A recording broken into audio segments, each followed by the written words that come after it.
ఆమేన్. కలుసుకుందాం, ప్రార్థనలో పాల్గొందాం. మహోన్నతుడా, సర్వోన్నతుడా, మీ పవిత్ర నామములో ప్రార్థన చేస్తున్నాం. మీ ప్రజలు ప్రభు గల తండ్రి, మీ పరిశుద్ధ వాక్యాన్ని విని ఉండగా నూరెట్లుగా మీ వాక్యాన్ని వాళ్ళు ఫలింపచేయండి. విన్న వాక్యము దుస్తులు ఎత్తుకొని పోకుండా వాక్యము ప్రభు నూరెట్లుగా వాళ్ళు ఫలింపచేసి మీ వాక్కు పంపించి వాళ్ళు మీరు బాగు చేయమని ప్రార్థిస్తాం. మీరు పంపించిన ఈ వాక్కు ప్రభు వల్ల వచ్చే స్వస్థత, ఆ వాక్యం వల్ల వచ్చే ఆనందం, ఆ వాక్యం వల్ల వచ్చే ఆదరణ, ఆ వాక్యం వల్ల వచ్చే గొప్ప ధైర్యం, ఆ వాక్యం వల్ల వచ్చే గొప్ప సంతోషం ప్రజలకు ఇచ్చి దీవించమని ప్రార్థిస్తున్నాను. అదే విధంగా ప్రియమైన దేవుని పిల్లలారా, ఎక్కడైనా మీకు బలహీనతలు ఉంటే ఒక చేతిని పెట్టుకుంటామా, మరొక చేతిని దేవుని సేవ వైపుకి ఎత్తండి, పరలోక వైపుకి ఎత్తండి. మీకోసం ప్రార్థన చేస్తాను. మహోన్నతుడా, సర్వోన్నతుడా తండ్రి, మీకోసం దేవా మీ ప్రజల కోసం ప్రార్థన చేస్తున్నాను. తండ్రి, హాస్పిటల్లో ఉన్న ఐసీలో ఉన్న వారి కోసం ప్రార్థిస్తున్నాను. రోగులతో ఉన్న వారి కోసం ప్రార్థిస్తున్నాను. భయంకరమైన మరణ వేదనలతో ఉన్న వారి కోసం ప్రార్థిస్తున్నాను. దేవ ఆరోగ్యం లేక, స్వస్థత లేక, తల మొదలుకు నడి పాదాల వరకు దేవుని ప్రజల్లో ప్రభా ఏ బలహీనత ఉందో ప్రభా, ఎవరెవరు ఎక్కడెక్కడ ఉంటే దేవ బాధలతో ఉన్నారు దేవా, మీ ప్రజలందరి కోసం నేను ప్రార్థన చేస్తున్నాను. ప్రపంచవ్యాప్తంగా ఎదురైతే దేవ అనారోగ్యంతో ఉన్నారు వారి కోసం నేను ప్రార్థన చేస్తున్నాను.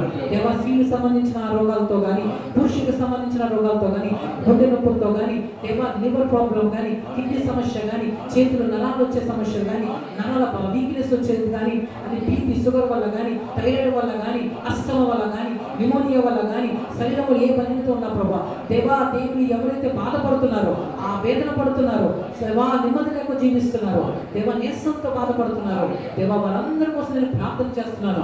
దేవా నరాల్లో ఉన్న, ఎముకల్లో ఉన్న ప్రతి సమస్య యేసు నామములో తీర్మానంగా, యేసు నామములో ప్రతి తలములకు నడి పాదాల వరకు ఉన్న ప్రతి సమస్య వారు ఎక్కడుండి ఈ ప్రాంతంలో పాల్గొంటున్నా సరే, వాళ్ళు ఎక్కడుండి ఈ ప్రాంతంలో ఏకీభవిస్తున్నా సరే, ఇప్పుడే తక్షణం యేసు నామముల వరకు స్వస్థత కలుగునుగా. Be healed in Jesus name. Be healed in Jesus name. యేసు నామములో సంపూర్ణ స్వస్థత ఇప్పుడు వారికి కలుగునుగా. దేవుని నామములో వారు స్వస్థపరచబడుదురుగా. తండ్రి, మీ గాయపడిన స్థానం చేత వారు ముట్టి స్వస్థపరిచి దేవా వారు ఆరోగ్యంతో వచ్చి సాక్ష్యం ఇచ్చి నా ప్రభు నన్ను బాగు చేశాడని వారు మిమ్మల్ని కనపరిచే కృప వాళ్ళకి దయచేయాలి. మీ ప్రజల కోసం నూతన ద్వారాలు తెరవండి ప్రభా, వారి కష్టాలను తొలగించండి.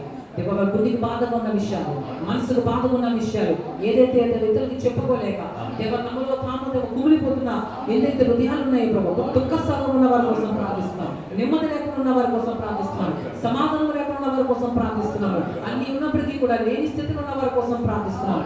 నిరుపేదల కోసం ప్రార్థిస్తున్నాను. అనాథల కోసం ప్రార్థిస్తున్నాను. విధవరాల కోసం ప్రార్థిస్తున్నాను. దేవా, మీ ప్రజలందరినీ కూడా దర్శించమని వేడుకుంటున్నాను. అదేవిధంగా మా దేశానికి జ్ఞాపకం చేసుకున్నాను. మా ప్రధానమంత్రి కానీ, మా ప్రెసిడెంట్ కానీ, దేవా మా చీఫ్ మినిస్టర్ కానీ, అది మా క్యాబినెట్ మినిస్టర్స్ ని, అదేవిధంగా తండ్రి మా స్టేట్ మినిస్టర్స్ ని, మా సెంట్రల్ మినిస్టర్స్ ని, మా అధికారులను అందరినీ కూడా జ్ఞాపకం చేసుకున్నాను. అదేవిధంగా ఐపీఎస్ వారిని, ఐపీఎస్ పెద్దలను ప్రభా, ఐఏఎస్ పెద్దలను దేవా, ఎందరైతే అధికారులు ఉన్నారో ప్రభా తండ్రి, ఎమ్మెల్యే గారిని కోసం ప్రార్థిస్తున్నాం. దేవా, మంత్రులందరి కోసం ప్రార్థిస్తున్నాను. మీ ప్రజలందరినీ కూడా దీవించని, ఆశీర్వదించండి. ఎందరైతే దేవా తండ్రి ప్రపంచవ్యాప్తంగా ప్రభా మీ బిడ్డలతో ఉన్నారో వాళ్ళందరినీ ఓదార్చమని ప్రార్థిస్తున్నాను. దేవా, ఈ రక్షణ భాగ్యము ప్రతి వ్యక్తికి దయచేయండి. ప్రపంచవ్యాప్తంగా నశించిపోతున్న ప్రతి వ్యక్తికి దయచేయండి. అందరిని దీవించి బలపరచమని యేసు నామములో అడుగుచున్నాను తండ్రి. ఆమేన్, ఆమేన్, ఆమేన్. హల్లెలూయా.